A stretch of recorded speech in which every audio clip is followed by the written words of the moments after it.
ಸರಿಯಾಗಿ ಉತ್ತರ ಹೇಳಿ. ನೀವು ಮಾರ್ಚ್ ನಂತರ ಅಲ್ಲ ಬರೋದು, ನೀವು ಕಟಾವು ಸಮೀಕ್ಷೆ ನಡೆಸಿದಿರಲ್ರಿ? ಕಟಾವು ಸಮೀಕ್ಷೆ ದಾಖಲಾಗಿದ್ದೀರಿ? ಆಗಿದೆ ಸರ್. ದಾಖಲಾಗಿರೋದಂತೆ ಎಷ್ಟು ದಾಖಲಾಗಿದೆ, ಎಷ್ಟು ಕೋಟಿ ನಷ್ಟ ಆಗಿದೆ, ಮಾರ್ಚ್ ದುಡ್ಡು ಬರೋದು ಮುಂದೆ ನೋಡೋಣಂತೆ. ಫಸ್ಟ್ ನೀವು ಫಸಲ್ ಬಿಮಾ ಯೋಜನೆ ರೈತ ಕಟ್ಟಿದನ? ಕಟ್ಟಿರೇನ್ರಿ? 3,000 ಎಷ್ಟು ಲಕ್ಷ? 1,09,000 ಜನ ರೈತರು ನಮ್ಮಲ್ಲಿ ಫಸಲ್ ಬಿಮಾ ಯೋಜನೆ ಅಡಿ ದಾಖಲಾಗಿದ್ದಾರೆ ಸರ್. ಎಲ್ಲರೂ ಸೇರಿ ಫಸಲ್ ಬಿಮಾ ಯೋಜನೆ ಕಟ್ಟ್ಯಾರ? ಕಟ್ಟಾರೆ ಸರ್. ರೈತರು ಕಟ್ಟಿಸಿದಿರ? ಹೌದು ಸರ್. 1,09,000 ಜನ ರೈತರು ಕಟ್ಟಿದ್ದಾರೆ. ಎಷ್ಟು ಆಫೀಸ್ ಹೋಲ್ಡರ್ಸ್ ಸಮಸ್ಯೆ ಆಗಿದೆ? ಸುಮಾರು 11,000 ರೈತರು ಇದರಿಂದ ಎಫೆಕ್ಟ್ ಆಗಿದ್ದಾರೆ ಸರ್. ರೈತ ಕಟ್ಟಿದವರು ಎಷ್ಟು ಜನ? ಈಗ 1,09,000 ಎಲ್ಲರೂ ಸೇರಿ ಸುಳ್ಳು ಹೇಳ್ತಾ ಇಲ್ವಾ? ನಿಮಗೆ ಬಂದಿರೋದೇ 3,500 ಎಷ್ಟೇ ಸರ್. 3,500 ಜನ ರೈತ ಹೆಂಗ್ ಬಂದ್ಬಿಡ್ತಾರೆ? ಸರ್, ಅದು ರಾಷ್ಟ್ರೀಯ ಆಹಾರ ಭದ್ರತಾ ಯೋಜನೆ ಕೇಳಿದ್ದು purely central government. Central government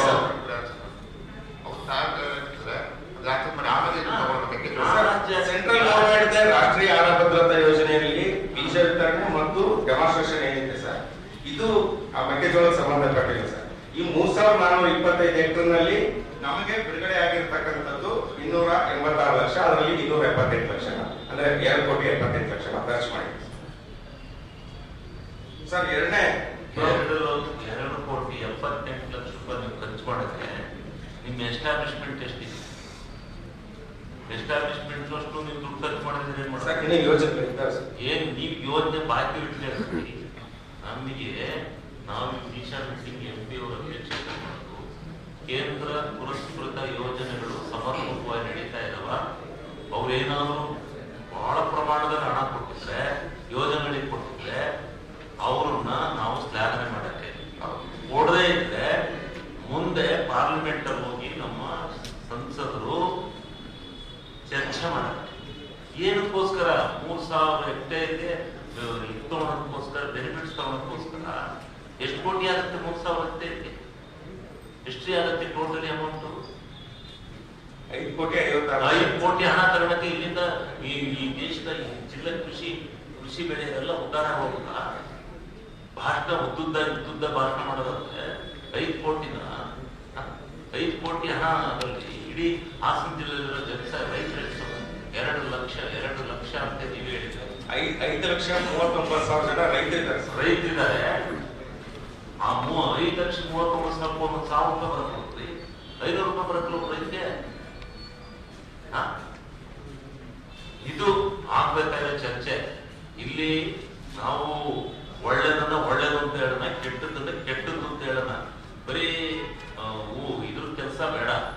ಅದಕ್ಕೆ ಏನು ಹೊರದು ಬರೋದು, ಅದು ಯಾರು ಹೇಳ್ಕೊಡ್ತಾರಲ್ಲ ಟೀಚಿನಲ್ಲಿ ಹೊರದು ಬಂದ್ಬಿಟ್ಟಿದ್ದೀನಿ, ಯಾರು MP ಖರ್ಚೆ ಮಾಡ್ತಲ್ಲ ಅಂತ ಹೇಳ್ಕೊಡ್ತಾರಲ್ಲ, ಅಲ್ಲಿ ಕೊಟ್ರೆ ಅವ್ರ ಖರ್ಚು ಮಾಡಕ್ಕಿಲ್ಲ. ನೀವು ಈ ಕೇಂದ್ರ ಪುರಸ್ಕೃತ ಯೋಜನೆ ಅಷ್ಟೇ ರಾಜ್ಯದವು ನಮಗೆ ಗೊತ್ತಿದ್ದಾವೆ. ರಾಜ್ಯನೂ ನಾವು ಕರಾಟೆ ತಗೊಂಡಿದ್ದೀವಿ. ಈಗ ನಮ್ಮ MP ಅವರಿಗೆ ನಾವು ಪೂರ್ವಕವಾಗಿ ನೆಕ್ಸ್ಟ್ ಸೆಷನ್ 1ನೇ ತಾರೀಕು ಕಮೆನ್ಸ್ ಆಗುತ್ತೆ, ಅಲ್ಲಿ ಹೋಗಿ ಇದು ಮಾಡಿ ಪಾಯಿಂಟ್ಸ್ ಬೈ ಪಾಯಿಂಟ್ಸ್. ಸುಮ್ಮನೆ ಒಂದೊಂದು MP ಕಾನ್ಫರೆನ್ಸ್ಗೆ 5 ಕೋಟಿ ದುಡ್ಡು ಕೊಟ್ಬಿಟ್ಟು ಉದ್ದುದ್ದ ಭಾಷಣ ಬೇಡ. ಪಾರ್ಲಿಮೆಂಟ್ ಸ್ಟೇಟ್ ಶೇರಿಂಗ್ ಇಷ್ಟಿರುತ್ತೆ ಸರ್. ಸ್ಟೇಟ್ ಶೇರ್ ಬಿಟ್ಟು ಓನ್ಲಿ ಪ್ಯೂರ್ಲಿ ಸೆಂಟ್ರಲ್ ಗವರ್ಮೆಂಟ್ ಮಾತ್ರ ಹೇಳ್ತಾ ಇದೆ ಸರ್. ಇದರಲ್ಲೇ ಯಂತ್ರೋಪಕರಣಗಳನ್ನು ಕೊಡ್ತಾ ಇರೋದನ್ನ 3,47,00,000. ಆಯ್ತು. ನಮ್ಮ ಆಸ್ತಿ ಎಷ್ಟು ಬಂದಿದೆ ಸರ್? ಅದೇ 3,47,00,000. ಏನೇನ್ ಮಾಡಿದ್ವಿ? 1,421 ಕೃಷಿ ಉಪಕರಣಗಳನ್ನ ನಾವು 1,421 ರೈತರಿಗೆ ಕೊಟ್ಟಿದ್ದೀವಿ ಸರ್. ಅದರಲ್ಲಿ ಚಾಪ್ ಕಟ್ರು 477 ಕೊಟ್ಟಿದ್ದೀವಿ ಸರ್. ರೋಟಾವೇಟ್ರು 323 ಕೊಟ್ಟಿದ್ದೀವಿ. Brush cutter 227, power sprayers 97, power weeder 311. ಈ ರೀತಿ ಬೇರೆ ಅಡಿಷನಲ್ ಮಾರ್ಕ್ ಕಳಿಸ್ತಾ ಇದ್ರೆ ಅವ್ರು ಕೊಟ್ಟಿರೋ ಟಾರ್ಗೆಟ್ ಮುಗಿಸ್ತಾ ಇದ್ದೀರಾ? ಇದು ಕೃಷಿ ಸಿಂಚನ ಯೋಜನೆ ಬರ್ತದಲ್ಲ, ಅದಕ್ಕೆಲ್ಲ ಡಿಮಾಂಡ್ ಜಾಸ್ತಿ ಇರ್ತದೆ. ಯಾವುದು ಸ್ಪ್ರಿಂಕ್ಲರ್ ಜೆಟ್ ಸೆಟ್ಗೆ ಎಲ್ಲ, ಅದಕ್ಕೆಲ್ಲ ನೀವು ನಿಗದಿತ